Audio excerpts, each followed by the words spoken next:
जब भी हम कोई गेम खेलते हैं तो जीतते हैं या हारते हैं, ये तो सत्य है। लेकिन एक और भी सत्य है कि हम सीखते भी हैं। लेकिन भारतीय टीम अभी आयरलैंड और इंग्लैंड से दोनों तरफ क्लीन स्वीप करवाने के बाद भारतीय टीम ने सीखा क्या, ये सबसे बड़ा प्रश्न है। कोच साहब ने क्या सीखा? संजू सैमसन को 3 मैच खिलाया गया, फिर उसको बैठा दिया गया जब उसका परफॉर्मेंस नहीं आया। उसके बाद वैभव सूर्यवंशी को 3 मैच खिलाया गया, फिर उसको बैठा दिया गया।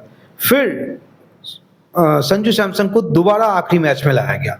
भाई साहब, उनका भी रन आखिरी मैच में नहीं आया और आएगा भी कैसे? या तो आप संजू को कंटिन्यू करते या तो आप वैभव सूर्यवंशी को कंटिन्यू करते। कम से कम इतना तो होता कि आने वाले टूर्नामेंट में आप ये क्लियर हो जाते कि मैंने किसको आगे लेके चलना है, या फिर अगला मौका कम से कम इतना होता कि वैभव सूर्यवंशी का आ जाता, फिर उसको 10 मैच कम से कम मिलता। लेकिन अब तो इस प्रकार से हो गया है कि ना तो संजू सैमसन चल पाए और ना ही वैभव सूर्यवंशी चल पाए, और ना ही इस बात की गारंटी है कि सूर्यवंशी जो है वो चौथे मैच में भी नहीं चलते।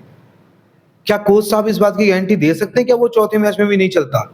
दूसरी बात, जब इंग्लैंड में आपको डेब्यू करवाना था या फिर इंग्लैंड में आपको वैभव सूर्यवंशी को खिलाना ही था, तो कम से कम आप जब आयरलैंड से प्रैक्टिस करने के लिए गए थे, जहां आपकी क्लीन स्वीप होके आ गए, कम से कम वहां एक मौका देके ट्राई किया जा सकता था। एक संजू सैमसन को और एक इसको, चाहे एक अभिषेक शर्मा को बैठा के, चाहे एक इसको ट्राई कर लिया जा सकता था।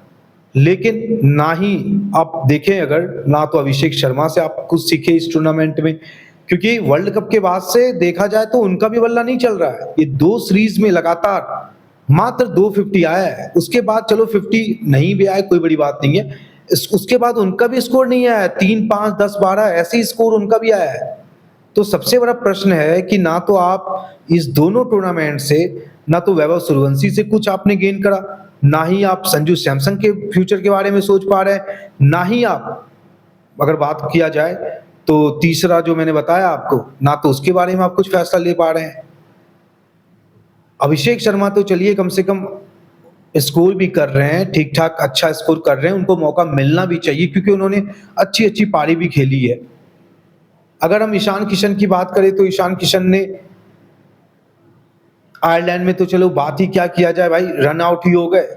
यहाँ पे आए तो पहले मैच में रन आउट हो गए, उसके बाद उन्होंने एक मैच में रन बाय बॉल बनाया कुछ 49 रन के आसपास, और इस मैच में आप कह सकते हैं आखिरी मैच में थोड़ा लय में वो दिखे, गेंद को अपने तक आने दिया। उसके बाद जो कहते हैं ना, मैच्योरिटी से उन्होंने बैटिंग करने की बहुत अच्छी कोशिश करी, और जब वो बैटिंग कर रहे थे तो एक समय लग भी रहा था क्या इंडिया जा सकती है। वैसे तो 70-30 था कि भारतीय टीम आज हार रही है, स्कोर इतना 257 होने के बाद ही ये प्रिडिक्शन स्टार्ट हो चुकी थी, लेकिन फिर भी ईशान किशन कल लय में अच्छा खेल रहे थे। अगर बात करें इस टूर्नामेंट से, इन दोनों टूर्नामेंट से सीखने के लिए क्या मिला, तो भाई साहब इतना जरूर सीखने के लिए मिला कि तिलक वर्मा अब 5-10 मैच आगे कंटिन्यू करेंगे, क्योंकि पूरे मैच सीरीज में उनका बल्ला नहीं चला। आखिरी में जब बल्ला उनका चला, और उस समय बल्ला चला जब भारतीय टीम ये साबित हो चुका था इस टूर्नामेंट से अब बाहर हो चुकी है, सॉरी इस मैच से बाहर हो चुकी है। उन्होंने अपना रन बनाया और एक आध 50 वो जिम्बाब्वे में लगा देंगे। आप देखें, अगर सुंदर की बात की जाए तो सुंदर से आप सीख सकते हैं। उनका T20 में तो आप देख ही रहे हैं लगातार परफॉर्मेंस, लेकिन अब उनको ओडीआई स्क्वाड में भी शामिल किया गया है। तो इन दो से आप सीख सकते हैं गेन। गौतम गंभीर साहब को साहब ने गेन करा है कि नहीं, भाई रन आ गया, फिर अब मौका मिलेगा कंटिन्यू। चाहे सुंदर की बात कर ली जाए, अगर आप दुबे का भी देखें, शिवम दुबे की बात कर रहा हूं, तो उनका भी कुछ ना बल्ला इस बार चला है ना ही गेंदबाजी चली। आप कह सकते हैं एक मैच में कह ले कि थोड़ा मोड़ा चल गया, लेकिन गेंदबाजी में अगर आप देखें, एक तो मुंह बना के आते हैं पीछे से दौड़ते हुए, और छक्का चौका ऐसा हिसाब किताब होता है। तो कहा जाए तो मैच हार गए वो तो एक बात है, लेकिन आपने सीखा क्या? तो कुछ भी नहीं सीखा सिवाय तिलक वर्मा और सुंदर के। अब तो यही उम्मीद की जा सकती है कि विराट कोहली और रोहित शर्मा पहुंच चुके हैं, तो अब जैसे कि बच्चों को दौड़ा दौड़ा के मारा गया है, तो इसका बदला अब पिताजी ही लेंगे।